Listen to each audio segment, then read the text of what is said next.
नमस्कार, cool stylish fans present सत्ता का संग्राम देख रहे हैं आप। मेरा नाम है उत्कर्ष चतुर्वेदी और इस देश के सबसे बड़े चुनाव लोकसभा चुनाव 2024 को जमीन पर रहकर उसे कवर करते हुए, उस पर लोगों से बात करते हुए, तमाम सवालों जवाबों को तलाशते हुए हम उत्तर प्रदेश की अपनी यात्रा पर लगातार जारी हैं।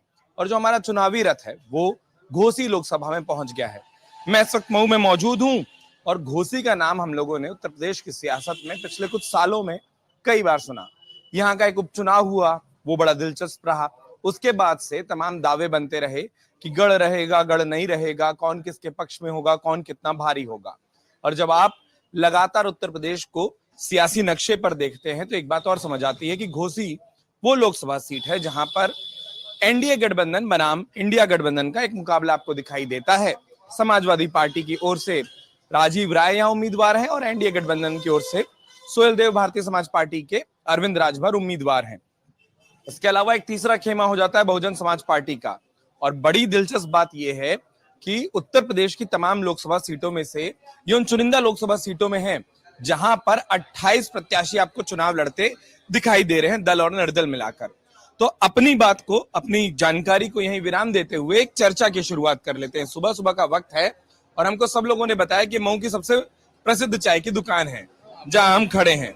चाय का स्वाद तो ले लिया, थोड़ा राजनीति का स्वाद किधर चल रहा है वो बता दीजिए। राजनीति का ये है कि मोदी और योगी इस देश के अंदर, प्रदेश के अंदर जो काम कर रहे हैं, हम लोग उनके पक्ष में हैं। और भारतीय जनता पार्टी का जो भी संगठन मिले हैं उनको हम लोग जो है 100% वोट करेंगे। इसमें कोई दो राय नहीं है। हम लोग कमल का फूल देखना है और जो उसके सहयोगी हैं उनको भी देखना है। कमल का फूल बोल देंगे तो घोसी में थोड़ी गड़बड़ हो जाएगी। यहाँ तो छड़ी वोट देंगे, छड़ी को वोट देंगे हम। ओम प्रकाश राजभर के जो पार्टी लड़ रही है, हम छड़ी को ही वोट करेंगे। ढेर सारे दावे होते हैं। घोसी में उपचुनाव हुआ था तब हम लोगों ने देखा था, उसके बाद ये दावा हुआ कि देखिए उपचुनाव जिसमें सरकार की ताकत होती है वहां जीत गए, तो अब तो लोकसभा का चुनाव बड़ा खुलेआम होना है, तो और आराम से जीत जाएंगे। विपक्ष ऐसा दावा करता है। करने दीजिए, जनता देख रही है लोगों के कामों को। और कुछ लोग ऐसे हैं जो कितना भी आप देश के अंदर अच्छा काम करेंगे उनको बुरा ही लगेगा।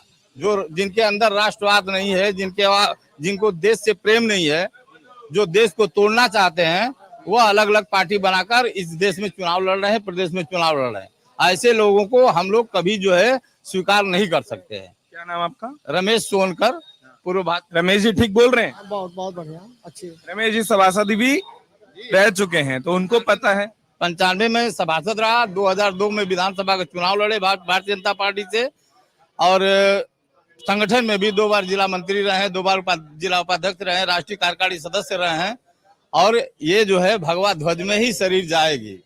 बहुत बढ़िया, ठीक कह रहे हैं। एकदम एकदम सही। बगल में खड़े तो कैसे आप बोल देंगे कि नहीं ठीक कह रहे हैं? नहीं बगल नहीं, मैं भी भाजपा नगर उपाध्यक्ष हूँ, गोपाल कनौजिया। तो और ना बोल पाएंगे। नहीं, ऐसा कोई बात नहीं। तो कोई बता रहा था कि चाय पर झूठ नहीं बोलता आदमी। नहीं कुछ नहीं बोलता, कोई झूठ बोल रहा है ही नहीं है। लोग तो बोलते हैं कि आप लोग लड़ाई में तीसरे नंबर पर हैं। कहने दियो, कहने के तो सभी लोग कहते हैं कि हम पहले नंबर पे, और लोग दूसरे। हम लोग अपना कह रहे हैं पहले नंबर पर वो रहेंगे, आज भी है और कल भी रहेंगे। क्या कारण लगता है कि नहीं हम लोग पहले नंबर पर रहेंगे? अपने अपने हर आदमी की सोच है, मगर हम लोग अपने वोट के हिसाब से बात करते हैं कि भाई हम जीतेंगे तो जीतेंगे पहले नंबर पर। क्या नाम आपका? गोपाल कनौजिया जी। तो गोपाल जी जो कह रहे हैं ठीक बात है। ठीक है, एक आम जनता को जो चाहिए वो सरकार ने दिया। रोटी दिया, बिजली दिया और रोड, परिवहन, सारी चीज़ों को दिया। आम जनता को जो चाहिए, केंद्र सरकार को जो चाहिए करना, उन्होंने किया है अपना काम। इसलिए हम लालचंद मौर्य। लालचंद जी क्या बोल रहे थे? आपको सुनाई नहीं दे रहा था, बहुत कान लगाना पड़ा। इधर आ जाइए, हम आपको सुन लें। अरे पीला रंग अगर घोसी में ना दिखाएंगे तो फिर लोग बोलेंगे देखो पीछे रह गया। ये वाला रंग देख के कोई और बहुत खुश होगा। इस बार 400 पार रहेगा। किसका? मोदी जी का, बीजेपी का। 404 से कम नहीं रहेगा इस बार। कितने से? 404, यानी 400 पार का मतलब 404। 405 क्यों नहीं? 404 भी मिल जाएगा तो जो पहले का काम छूटा हुआ है वो पूरा हो जाएगा। कौन काम छूट गया अभी तक? बहुत सा काम छूटा हुआ है, जैसे जनसंख्या नियंत्रण, यह बहुत जरूरी है हमारे देश में। और ऐसे काम हैं जो छूटे हुए जो पूरा हो जाएगा। क्या नाम साहब? नरेंद्र सिंह। नरेंद्र सिंह। अरे नरेंद्र, आपकी क्या नाम है? तो फिर तो आप बोलेंगे। हाँ, क्या नाम आपका? वासुदेव मौर्य। वासुदेव जी, क्या समीकरण है घोसी का? बहुत अच्छे है। किसके लिए? हम तो छड़ी के देंगे। कारण? कारण इसलिए है कि बीजेपी सरकार में जितने काम हुए हैं शायद पहले 70 सालों में नहीं हुआ।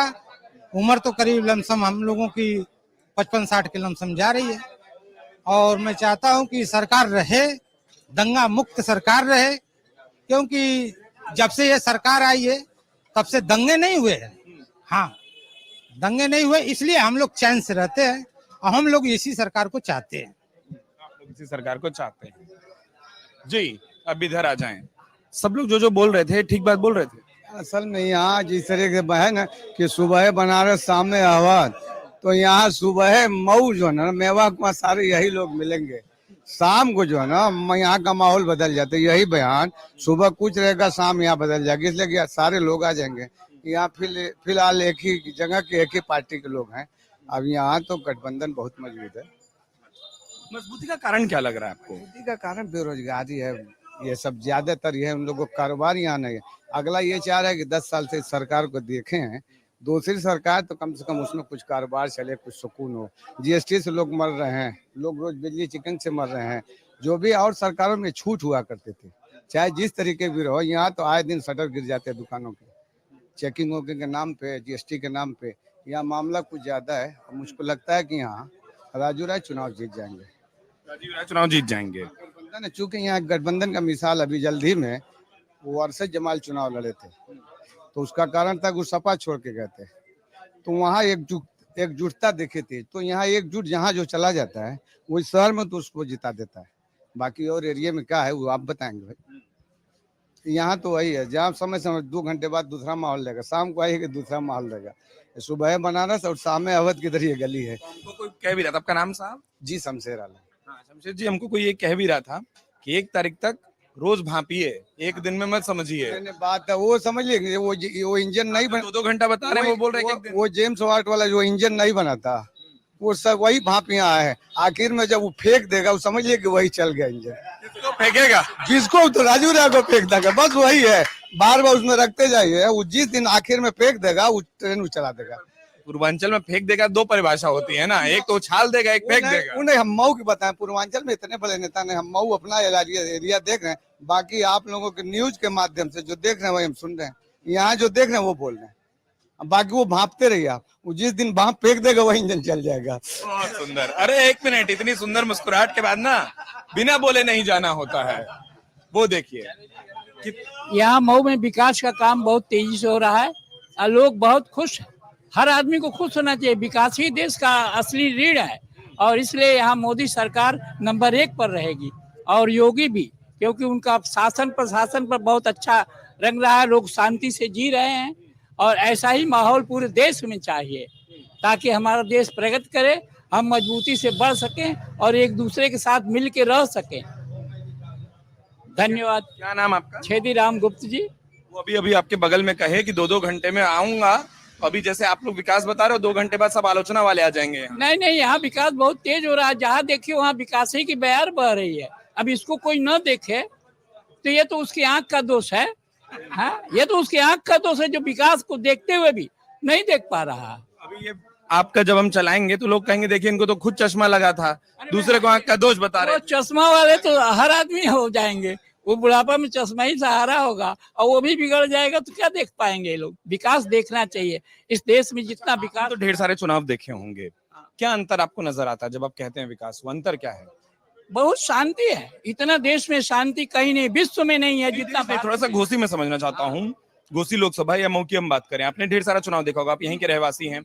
यहाँ आपको क्या बदलाव दिखा? देश की बात चलिए, देश का चुनाव में होनी चाहिए, लेकिन थोड़ा मैं स्थानीय समझूं, क्या बदलाव दिखा? यहाँ तो सब लोग शांति से रह रहे हैं और सब लोग विकास देख रहे हैं, सब लोग खुश हैं। यहाँ पहले शांति नहीं थी, यहाँ पहले बहुत अशांति थी। यहाँ का तो इतिहास ही अशांति का रहा है।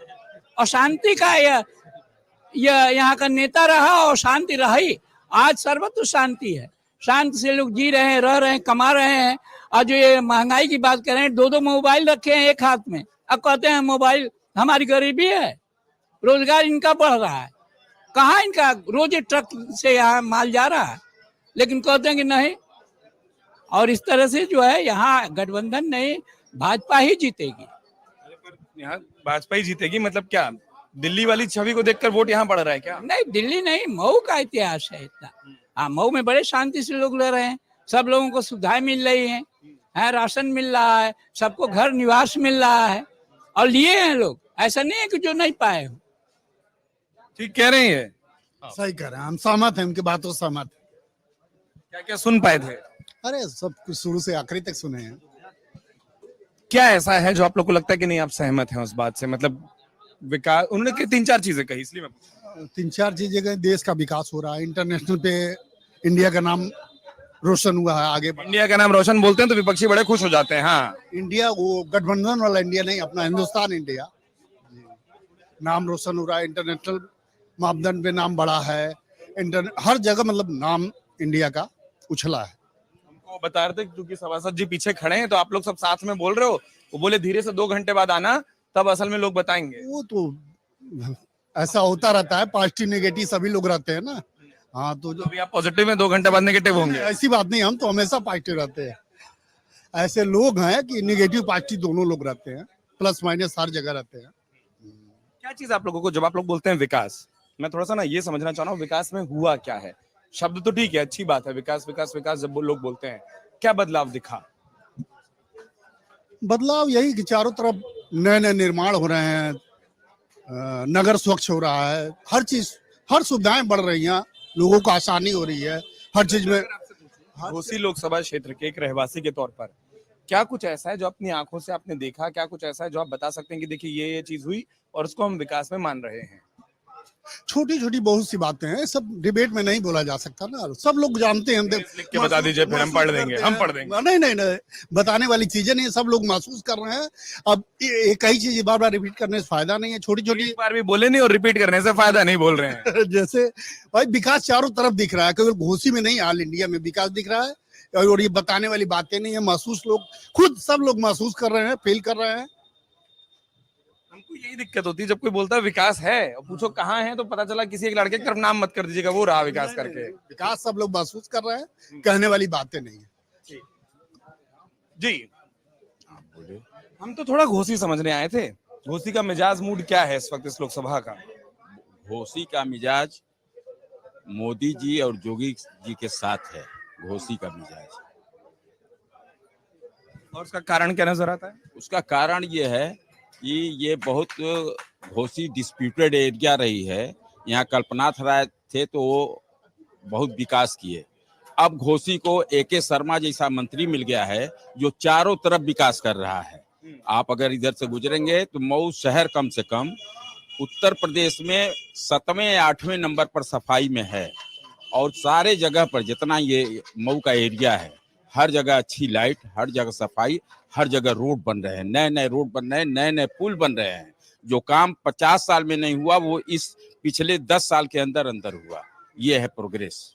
क्या गठबंधन में होने से ये लड़ाई ज्यादा मुश्किल हो गई आप लोग के लिए? भाजपा को उम्मीदवार तो ज्यादा आसान नहीं ना, गठबंधन की वजह से कोई भाजपा के लिए परेशानी नहीं है। गठबंधन के लिए होने से एक वर्ग जो हमारे साथ नहीं रहता था वो जुटा है। जो लोग बात ये कर रहे हैं कि फलाने हो रहे हैं ढिमाके, जो जिनको लोग बता रहे हैं कि मुख्य प्रतिद्वंदी है भाजपा गठबंधन का, वो कहीं है ये नहीं है। पिछली बार राजीव राय लड़े थे, 1.5 लाख के लगभग वोट पाए थे। अब की पारी वो कांग्रेस के साथ है जिसकी ना जो है डूब चुकी है, उसके पास कोई वोटर अब है नहीं। 50,000 उनके भी वोट को डाल दीजिए तो कुल मिला के 2 लाख कुछ वोट पाएंगे। 2 लाख, 2.5 लाख, 3 लाख में बसपा काटेंगे नहीं क्या? 1.5 + 50 कर दिए क्या? पिछली बार तो बसपा भी साथ थी। बसपा हमारे साथ नहीं थी, उनके जब आप 1.5, बसपा अलग लड़ रही है ना, वो माइनस हो जाएगा उसमें से। उनके 1.5 + 50 कर दिया। नहीं, उनका कांग्रेसियों को डाल दिए 50,000, मैंने बसपा का डाला ही नहीं। ये 1.5 लाख निकल जाएगा। ये तो तीसरे नंबर की लड़ाई लड़ रही है सपा इंडिया गठबंधन। तो आपका मुकाबला बसपा से है? हमारा मुकाबला सीधे सीधे बसपा से है, सपा से कोई लड़ाई नहीं है। हाँ, क्या कारण लगता है आप लोगों को कि जो जीत के प्रति इतना आश्वस्त आप लोग दिखाई देते हैं? कारण ये है कि हिंदुस्तान जो जिसके प्रधानमंत्री को कोई कपड़ा बदलने तक बात करने के लिए तैयार नहीं था। हमको याद है कि अटल जी के पहले जो मनमोहन सिंह गए थे अमेरिका में, इनको वहां के राष्ट्रपति ने कहा कि मैं जब तक कपड़ा बदल रहा हूं नहा करके, इतने देरी में बात कर लीजिए, उसके बाद आपके लिए टाइम नहीं है। और आज हमारा प्रधानमंत्री जब जाता है अमेरिका या दुनिया किसी देशों में, तो उनको रिसीव करने के लिए सारे जो राष्ट्राध्यक्ष हैं वो जाते हैं वहां पर। ये हिंदुस्तान ने प्रोग्रेस किया है। तो ये मैं मान लूं कि प्रधानमंत्री की छवि का चुनाव यहाँ पे भी ज्यादा हो रहा है, जो कई लोग बिल्कुल। आप विकास की बात की है, मैं अपनी इस उम्र में 64 साल की उम्र हो गई, 70-72 साल जो कांग्रेस ने सरकार में रही, इस जो रेलवे लाइन है मऊ से बनारस, मऊ से साहगंज, मऊ से गोरखपुर, मऊ से बलिया, कभी मैं गिट्टी मिट्टी नहीं पड़ते हुए देखा हूँ।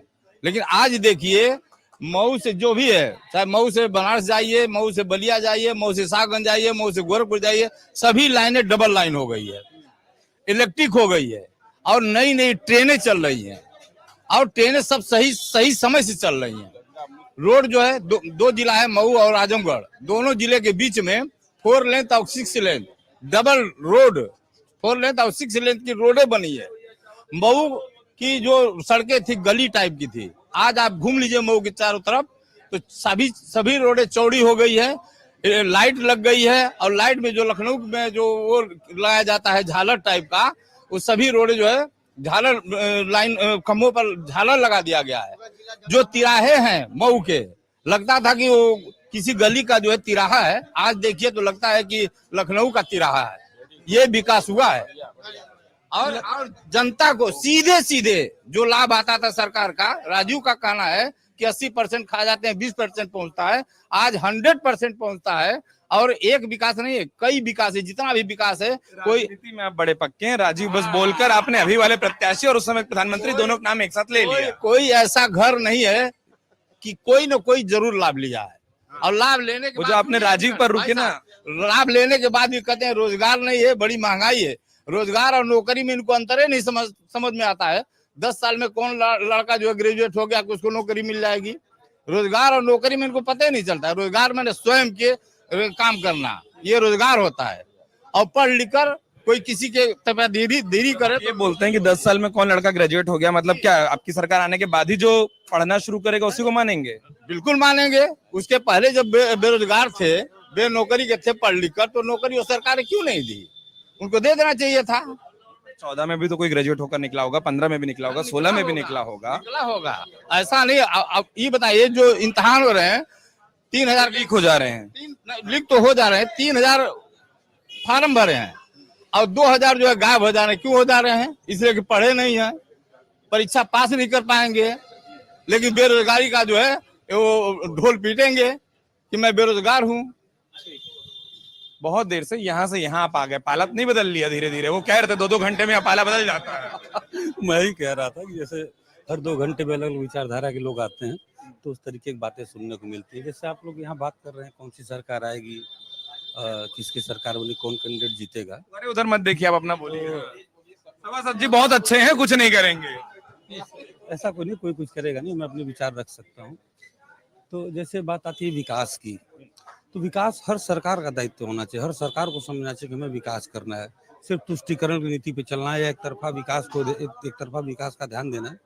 जैसे बुनियादी जो जरूरतें हैं, बिजली, स्वास्थ्य, सुरक्षा, बिजली, पानी, ये हर व्यक्ति का हक है। और ये सम्मानजनक तरीके से प्रदान करने का कार्य जो है वो सिर्फ और सिर्फ भाजपा की मोदी जी की सरकार ने किया है।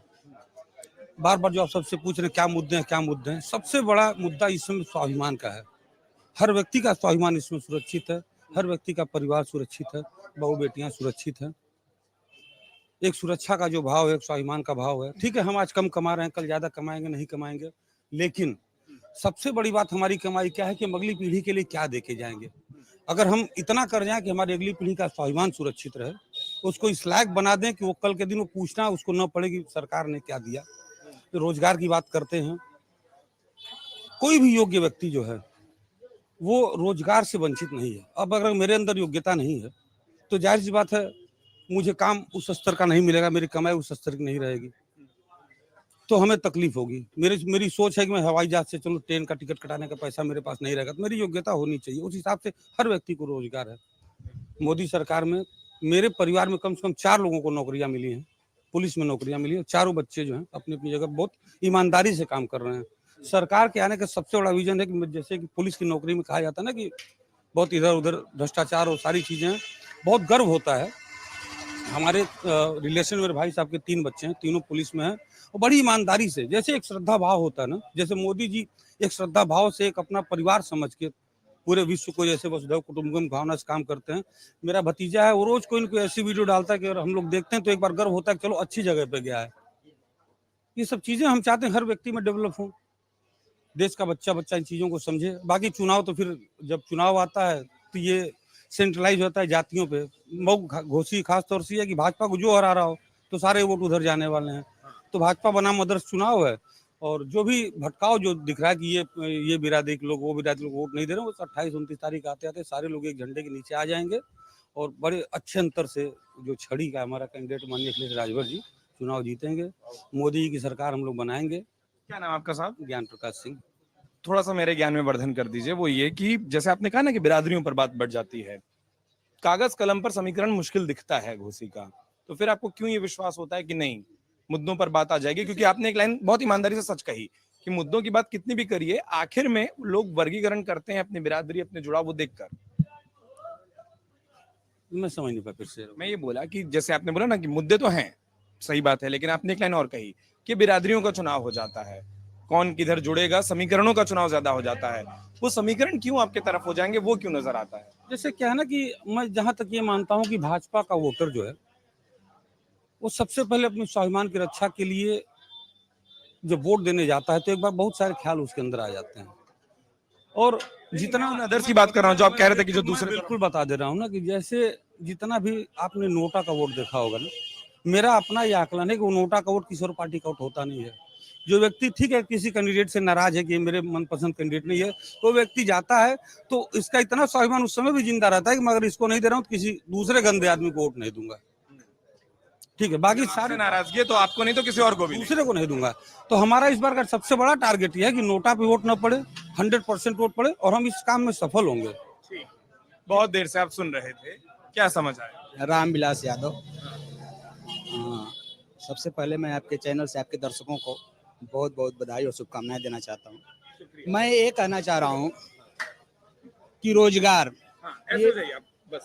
ये टेलर की दुकान खोलना भी रोजगार है, ये चाय बेचना भी रोजगार है, ये सारी दुकानें जो खुली है ये भी रोजगार है। इस रोजगार में सरकार का क्या योगदान है, मैं वो आपसे आपके चैनल के माध्यम से जानना चाह रहा हूँ। दूसरी बात, जो लोग ये कह रहे हैं कि बहुत सारे लोगों को नौकरियां मिल गई, नौकरियां जो 60,000 पुलिस की भर्ती निकाली गई, 50,000 या 60,000, जिसमें से 60 लाख लोग आवेदन किए, 60 लाख या 56 लाख या 50 लाख लोग आवेदन किए, तो 50 लाख लोगों ने 400 रुपया करके पैसा दिया। तो अगर भर्ती निरस्त हो गई तो सरकार इतनी ईमानदार थी तो उस पैसे को सबको वापस करना चाहिए था, क्योंकि वो तो बेकार गया ना। और देखने में 400 रुपया दिख रहा है, लेकिन अगर 50 गुणे 400 करेंगे तो 200 करोड़ होगा। 200 करोड़ रुपया गया कहाँ? सरकार के खाते में। उस पैसे का क्या हुआ, कहाँ गया? और दूसरी बात, जो बड़ी माने स्वाभिमान की बात करते हैं तो केवल भाजपा के लोगों को स्वाभिमान है और किसी का स्वाभिमान तो है नहीं, और किसी का स्वाभिमान तो, और तो सारे लोग गैर स्वाभिमानी हैं। और दूसरा सवाल है कि रोजगार केवल अगर ये मान रहे हैं कि, जैसे मैं एक बार पहले भी आपसे कहा हूँ, पुनः कह दे रहा हूँ कि अगर दुकान चलाना भी रोजगार है तो रोजगार तो है, लेकिन उसमें सरकार का क्या योगदान है, मैं ये जानना चाहता हूँ। तो रोजगार की परिभाषा आपके लिए सिर्फ सरकारी नौकरी तक सीमित है? नहीं, लड़के जो पढ़ रहे हैं, जैसे ये दुकान चला रहे हैं, तो इनका बच्चा छोटा है तो क्यों पढ़ेगा? वो दुकान चलाए ना, वो पढ़े क्यों? पैसा क्यों खर्च करे? पढ़ाई पे पैसा क्यों खर्च करे? क्या आपका ये मानना है कि पढ़ाई सिर्फ रोजगार के लिए की जाती है? पढ़ना लिखना लोग पढ़ते हैं तो अपना शुरू से एक टारगेट बनाते हैं कि मैं पढ़ूंगा तो बड़ा होके सरकारी नौकरी करूंगा, अफसर बनूंगा, बड़ा अफसर बनूंगा। फिर हो जाने के बाद कोई नौकरी नहीं है, जाके चाय की दुकान खोलो, पान का दुकान खोलो, तो फिर क्यों पढ़े भाई? क्यों पढ़े? हाँ, पढ़ना एक बच्चे को पढ़ाने में, सुनिए, एक बच्चे को नर्सरी से पढ़ाने में और इंटर तक पढ़ाने में 4,000 से 5,000 महीने की फीस हो गई है। उतना पैसा फीस अरेंज करके गार्जियन पढ़ा रहा है तो चाय की दुकान खोलने के लिए, पान की दुकान खोलने के लिए, यही नीति है। सरकार किसी के घर खर्ची नहीं पहुंचाती है, लेकिन सरकार की वो नीति होती है कि लोगों को लाभ मिले उस नीति से। और उस नीति से जो अगर ये लोग खाली एक ढिढोरा पीट रहे हैं कि 5 किलो राशन वाला इनकी नीति है, इनका बनाया हुआ नियम है। सुनिए, रुकिए 5 किलो जो राशन है, सुनिए, 5 किलो जो राशन है ये पहले से भी मिलता आ रहा है और जो राशन फ्री में मिलता आ रहा है वो भी आज भी फ्री में मिल रहा है। जिसका पैसा लगता था वो चीज इन्होंने बंद कर दिया। जैसे मिट्टी का तेल आम किसान नहीं पैदा कर सकता है, मिट्टी का तेल और चीनी आम किसान पैदा नहीं कर सकता है, उसको बंद कर दिया इन्होंने। और केवल गेहूं और चावल दे रहे हैं, वही फ्री में दे रहे हैं। तो पहले भी फ्री में मिलता था। आज जो गेहूं और चावल मिलता है, आज मिल रहा है फ्री में, तो पहले भी मिलता था और आज भी मिल रहा है। तो उसमें फ्री का कहाँ से दिए भैया। और एक बात आते हैं, थोड़ा सा पीछे हो जाइए, आता है बात गैस सिलेंडर की। गैस सिलेंडर का मैं आपको बता रहा हूँ सिस्टम। सारे शहरों में पाइपलाइन हो गई, तो पाइपलाइन होने के वजह से सारा सिलेंडर खाली हो गया। तो उसको स्क्रैप में भेजने से अच्छा हुआ कि पब्लिक में फ्री में बांट दो। 400 का सिलेंडर 1200 में भराएंगे, 800 रुपए एक सिलेंडर पे मिलेगा फायदा हमको। एक बार में 800 रुपया फायदा मिलेगा। वो स्क्रैप में जाएगा तो 100-200 में जाएगा। तो ये भी एक नीति है कि गरीबों में बांट दो, गरीब है खुशी लेगा। लेकिन कह रहे हैं ये नीति तो मुझे किसी भी पार्टी के मैनिफेस्टो में नहीं दिखाई दे रही। कौन सी? यही नीति मुझे तो किसी भी पार्टी के मैनिफेस्टो में इस बार नहीं दिखाई दे रही कि कोई भी ये नीति अच्छी है। तो इतना अच्छा आइडिया है पर कोई पार्टी इसको क्यों नहीं अपनानी? कोई भी एक छोड़ दीजिए, कोई भी। मैंने ये अच्छी बात है कि गरीबों को चूस लो आप फ्री में बांट के। आपने इतना अच्छा आइडिया दिया कि 800 रुपए के फायदा वाला, ये आइडिया कोई पार्टी क्यों नहीं मान लेती? फायदा दिखाए तो वो तो फ्री में दिखा रहे हैं ना कि फ्री में मैंने दिया है। ठीक है, आगे। रामविलास यादव। भैया ये बात कर रहे थे बेरोजगारी को और उसको शिक्षा से जोड़ रहे थे। तो एक पहले तो हम अपनी संस्कृति से दूर जा चुके हैं, जहां हम ये बात कहते हैं कि विद्या ददाति विनयम। विद्या का जो अल्टीमेट गोल है, जो सर्वोच्च प्राप्ति है विद्या से, वो विनय है। वो आपके अंदर संस्कार और वह गुण भरती है कि आप इस समाज में, इस दुनिया में, इस लोगों में अपने और मनुष्यों के साथ चैन से रहने का ढंग सीख सकें। मूल बात।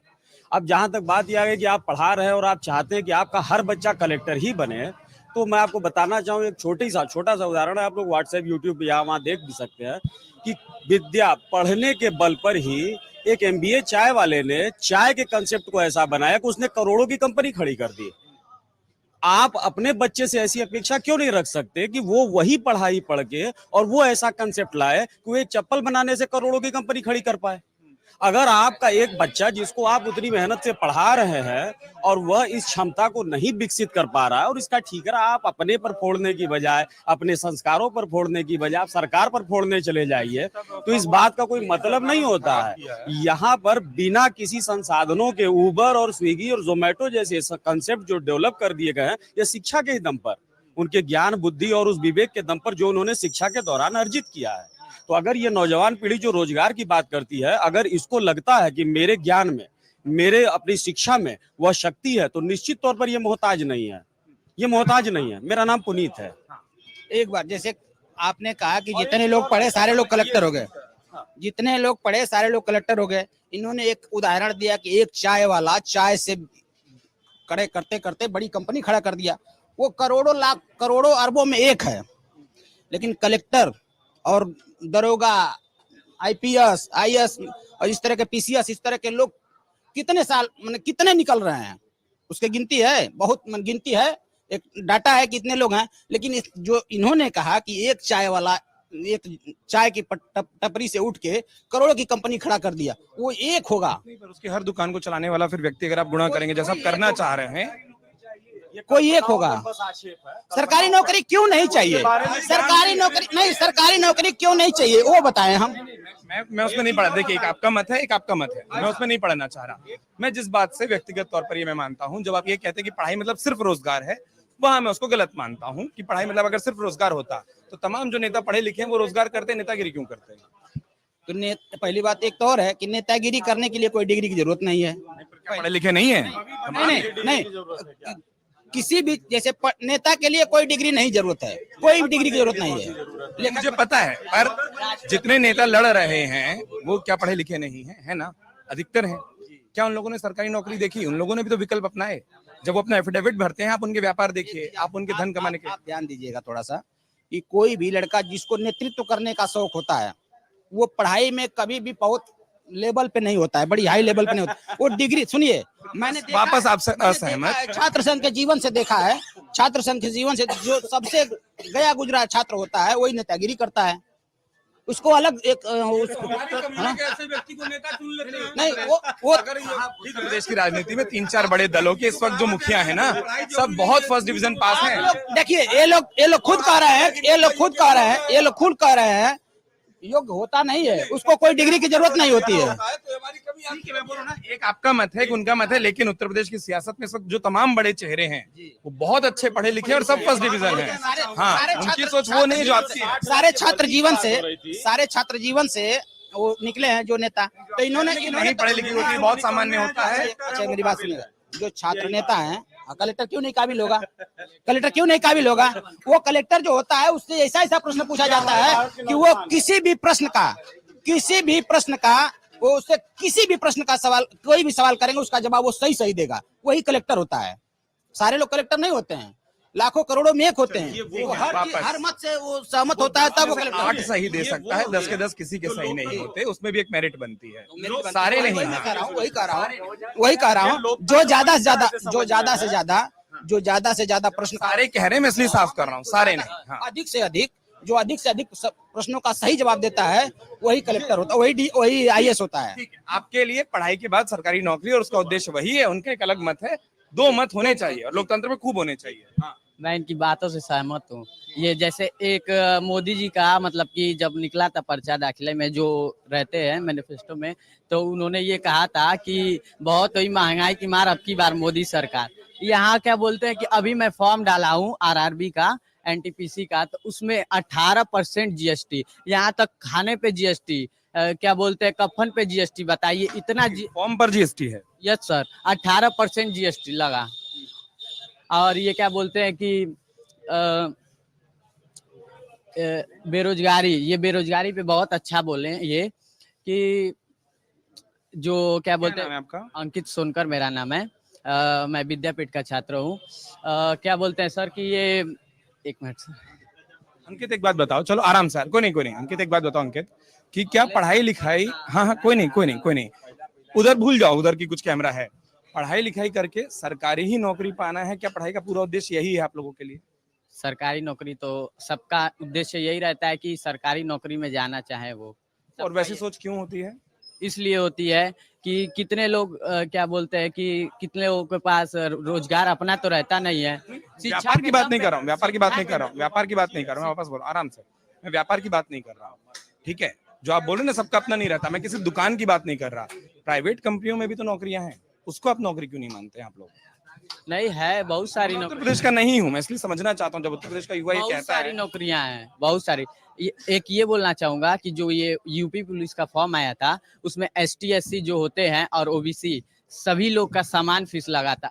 जैसा ये बोले सर कि क्या बोलते हैं कि वो पेपर निरस्त हो गया, तो क्या बोलते हैं कि फीस जो है हम लोग की वापस होनी चाहिए। ये तो वापस कारण मैं बता देता हूँ, मैं उस समय नहीं बोला। सरकार ने ये बोला कि वो परीक्षा जब दोबारा होगी और 6 महीने बाद होगी तो फिर किसी को एग्जामिनेशन फी नहीं देनी पड़ेगी, वो आपकी जमा मानी जाएगी। ये तर्क था। इसमें थोड़ा सा जोड़ना चाहता हूँ, मैं जोड़ना ये चाहता हूँ कि ये तो सरकार का बहुत बड़प्पन है कि सरकार ऐसे कर रही है, लेकिन मूल रूप से आप ये समझिए कि इसी एग्जाम की ड्यूटी में मान लीजिए इन्हीं के पिता अगर सिपाही रहे हो, इनके कलेक्टर रहे हो या उनके जो है कहीं अध्यापक रहे हो, तो इन्हीं की ड्यूटियां लगी होंगी जो उस एक दिन के ड्यूटी की तनख्वाह का इंतजार किए होंगे कि हमारी एक दिन की एक्स्ट्रा ड्यूटी लगी है, हमें उसका पैसा मिले। उसमें ट्रांसपोर्टेशन कॉस्ट आई होगी, प्रिंटिंग कॉस्ट आई होगी, उसके पीछे पूरा एक एक्सपेंडिचर, एक खर्च लगा होगा। आपका जो भी खर्च लगा है, जिसको आपने वहन किया है, वो खर्च हो जाने के बाद, यानी घर में आप सब्जी लाए, अगर सब्जी में नमक ज्यादा हो गया, खराब हो गया, तो वो सब्जी फेंकी जाएगी और उसके पैसे की दरकार आप घर वालों से करेंगे। एक मिनट, तो सुनिए, लेकिन उसमें भी मेरा उस बात का ये तर्क कतई नहीं होता कि अगर एक व्यवस्था फेल हो गई तो अब आप उसमें डिमांड करिए कि जो खर्च हो चुका है वो वापस आए। अब बावजूद इसके मांगा सरकार जा रहा है, मैं बताता हूँ क्यों मांगा जा रहा है। पहली बात, वो परीक्षा बिना लीक के हो, ये सरकार की जिम्मेदारी है, वो उन व्यक्तियों की जिम्मेदारी नहीं है। वो उस परीक्षा को देने का पैसा दिए हैं। जब आप किसी चीज को पा ही नहीं पाए बतौर उपभोक्ता, आप उसके पैसे वापस नहीं मांगेंगे क्या? अरे पैसे क्यों मांगेंगे? आप जिस सुविधा की बात की है, जिस काम के लिए आपने पैसे दिए, सरकार ने उस चीज की वापस पूर्ति की है। पूर्ति नहीं हुई ना, वो होगा, ये आश्वासन है। जो जैसे ही आपने ये कह दिया कि हम इस सेवा का, सर्विस का पैसा देते हैं, आप कहीं चले जाइए, आप सर्विस के लिए जो पेड करते हैं आपको रिफंड नहीं, ये है। आपने अगर पेपर का दिया, सरकार वो लाइबिलिटी उठा रही है कि आप दोबारा पेपर देंगे तो ये आपको पैसे नहीं देने हैं। मैं बता देता हूँ, एक मिनट, उसमें उत्तर क्यों आ रहा है वो बता रहा हूँ। हो सकता है कि कोई बच्चा 6 महीने बाद पेपर ना देना चाहे, तो उसके पैसे तो चले गए। हो सकता है वो किसी और भर्ती में कहीं चयनित हो जाए। नहीं साहब, एक मिनट मैं बता दे रहा हूँ, रुकिए एक मिनट। इन 6 महीनों में ऐसा तो नहीं इस देश में कोई और भर्ती नहीं आ रही। कई बच्चे कई तरीके के एग्जाम भरते हैं। हो सकता है अगर उसका कहीं चयन हो जाए तो क्या वो बैठेगा? वो उससे बड़ी पोस्ट पा जाए तो क्या वो वापस यूपी पुलिस में बैठेगा? वो यूपीएससी क्लियर कर ले तो क्या वो बैठेगा? नहीं बैठेगा। और इसलिए छात्रों की मांग है, जो अपने घरों से पैसे लेते हैं, कि अगर परीक्षा नहीं हुई तो आप पैसे वापस कर दीजिए। जो दोबारा बैठना चाहेगा वो दोबारा पैसा दे देगा। इसमें ये एक बेहतर आपने विकल्प बताया। निश्चित तौर पर सरकार को इसको थोड़ा सा ध्यान लें, इसके लिए एफिडेविट देके वो वापस ना, दोनों तरफ जो कमी होगी मैं बोल दूंगा। जब इनको रोजगार, सरकारी नौकरी रोजगार है ये नहीं है, तो ये सरकारी नौकरी का फॉर्म निकाले ही क्यों? जब उनका रोजगार चाय की दुकान है, पान की दुकान है, तो सरकारी नौकरी निकाले ही क्यों? नहीं निकाले, सुनिए, निकाले वो इसलिए निकाले कि उस पैसे की उनको आवश्यकता थी चुनाव से पहले। 200 करोड़ रुपए की जरूरत थी उनके चुनाव से पहले। उस भर्ती का कोई रिजल्ट निकले ना निकले, उससे कोई फर्क पड़ने वाला नहीं है। उनको केवल पैसे की जरूरत थी, उन्होंने पैसा वसूल लिया, बात खत्म। जी अशरफ अली जी, क्या है घोसी का मुद्दा? गोष्ठी का मुद्दा यही है कि महंगाई है, बेरोजगारी है, और जो है कि हर एक चीज पर जीएसटी है। खुल करके लोग काम नहीं कर पा रहे हैं, यही सब मुद्दा है। क्या मुद्दों पर वोट हो रहा है, या जैसे हम घूम रहे थे, हमको कोई समझाता है कि भले ही मुद्दों की बात लोग खूब करें, वोट बिरादरी, समीकरण, जातीयता, यही गुच्छा देखकर करते हैं? देखिए, ये बुनकर का एरिया है। यहाँ पर जो है पहले जो है कार्ड पर जो है बनता था बुनकर का, 72 रुपये का बिल आता था एक लूम का। आज जो है 400 रुपया हो गया। बुनकर जो 24 घंटे में जो है कि 2 साड़ी बिनता है, 300 रुपये का काम करता है वो, तो 1000 रुपये 1200 रुपये बिजली का बिल आ रही है, तो कहाँ से उतना बिल भरेगा बुनकर? तो बुनकर तो ऐसे ही परेशान है। साड़ी का रेट गिरता जा रहा है, धागा का रेट बढ़ता जा रहा है, जीएसटी धागे पर है, साड़ी पे है, प्लास्टिक पे, हर चीज पर जीएसटी लग रहा है। साड़ी का रेट गिर रहा है मतलब बिक्री नहीं है, महंगाई इतनी बढ़ गई है कि कोई खरीदार नहीं है, इसलिए लोग परेशान हैं। हाँ भाई, क्योंकि वो मुझे समझ नहीं आया, जब आपने कहा महंगाई हो रही है और फिर आप बोल रहे हैं साड़ी का रेट गिर रहा है, दाम गिर रहा है, तो महंगाई कैसे हो रही है, वो मैं पूछना चाह रहा था। महंगाई मतलब जो है कि आज अपने जो है खर्चा लोग नहीं निकाल पा रहे हैं। घर का जो पूंजी है वो भी लोग खा गए, बैठे बैठे कर्जदार हो गए हैं। बुनकर का एरिया यहाँ पर जो है जितना सहूलत मिलना चाहिए मिला नहीं। जीएसटी पर हम बोलना चाहते हैं, ये हमारे शहर के हैं, सही कह रहे हैं कि जीएसटी लगी है। जीएसटी लगने का इस शहर पर बहुत बड़ा फायदा है। अब तक होता था यहाँ शहर में कि बिला बिल वाउचर के जाता था और हर साल 10 करोड़ रुपया इस शहर का डूब जाता था। अब जीएसटी लग जाने के नाते वो माल जा रहा है, और अगर पेमेंट नहीं कर पा रहे हैं तो माल वापस भी आ जा रहा है। पैसा अब डूबने का काम खत्म हो गया जीएसटी लगने के नाते। आज भी डूब रहा है सर पैसा, आज भी पैसा डूब रहा है, आज भी डूब रहा है, ये नहीं है। भाई साहब, एक चीज मैं कहना चाहूंगा, 72 रुपए बुनकरों के लिए 72 रुपए पासबुक बना था। अब चलाते थे कौन? जितने बड़े रईस हैं, सेठ हैं यहाँ, उससे आप हीटर, गीजर, पावर लूम, जो भी मैंने जितना भी एसी जितना भी है, 72 रुपए पासबुक पर चलाते थे लोग। गरीब नहीं, बुनकर नहीं चलाता था। जितने रईस सेठ हैं वो चलाते थे, 72 रुपए फायदा लेते थे। सरकार ने उसको बंद कर दिया, और उसको बंद होना बहुत जरूरी था। सरकार जो है कि इसका सर्वे करा ले सर, कि जो है बुनकर कितने हैं और क्या पोजीशन में है, और कौन उनके नाम पर दूसरा चला, के नाम पर दूसरा चला रहा है, वो क्लियर हो जाएगा। जो उस लाख है उससे ले, उससे ले, ठीक है। वो बता रहे हैं सर्वे, जहाँ तक सर की कंट्रोल में जो 5 किलो गल्ला मिलता है तो कंट्रोल में जाइए आप गल्ला लेने के लिए, तो आपका 5 यूनिट है तो 4 यूनिट का गल्ला मिलेगा, 1 यूनिट काट लेंगे लोग। ऑनलाइन हो गया, ऑनलाइन होने के बावजूद वो बटखरा रख के तोल लेते हैं और उसके बाद कहते हैं कि 2 दिन बाद आइएगा, आप गल्ला लेकर जाइएगा। ऐसा नहीं होता है, ऐसा नहीं होता है, ऐसा नहीं है। ऐसा पूरा का पूरा नहीं होगा। लीजिए, आप मानते क्यों नहीं? अपने अपने मत है, मैं वापस बोल रहा हूँ, मैं उसको छोड़ता हूँ क्योंकि हर विवाद का, हर बहस का इस तरीके से अंत आना मुश्किल हो जाएगा। गली है, गली में चाय की दुकान बड़ी प्रसिद्ध है, इसलिए वहीं आना था और वहीं जरूरी था। लेकिन इस चर्चा को यहाँ अगर हम विराम देने की कोशिश करें, ढेर सारी बातें, ढेर सारे मुद्दे आ गए, अब इस चर्चा को यहीं विराम देते हैं क्योंकि कई सारी बातें ऐसी हैं जो आ गई हैं। दिन भर कई सारी ऐसी बातें हैं जो और आएंगी। युवाओं के साथ चर्चा भी होगी, राजनीतिक चर्चा भी होगी, दलों के साथ भी होगी। हालांकि अभी भी दलों से जुड़े लोग आ ही गए और ये अक्सर होता है। लेकिन इस चर्चा को विराम देने से पहले एक बात कहेंगे, बड़े जागरूक लोगों के साथ चर्चा की है तो एक अपील करके छोड़ दिए जा रहे हैं इस चर्चा को, वो ये कि साहब अब आप लोग घर घर जा रहे हैं प्रचार करने और कई लोग जा रहे हैं घर अपने व्यापार करने। जो अपने घर जा रहा है वो एक बात जरूर कहिए कि कोई भी मुद्दा चुनिए, कोई भी पक्ष चुनिए, लेकिन वोट जरूर करिए। इस देश ने, उत्तर प्रदेश ने 5 चरणों का मतदान किया, कहीं कहीं आंकड़े बहुत कम रह गए। घोसी से उम्मीद है कि वो आंकड़ों की भरपाई कर देगा। इस अपील के साथ इस चर्चा को यहीं विराम देते हैं। बहुत बहुत धन्यवाद।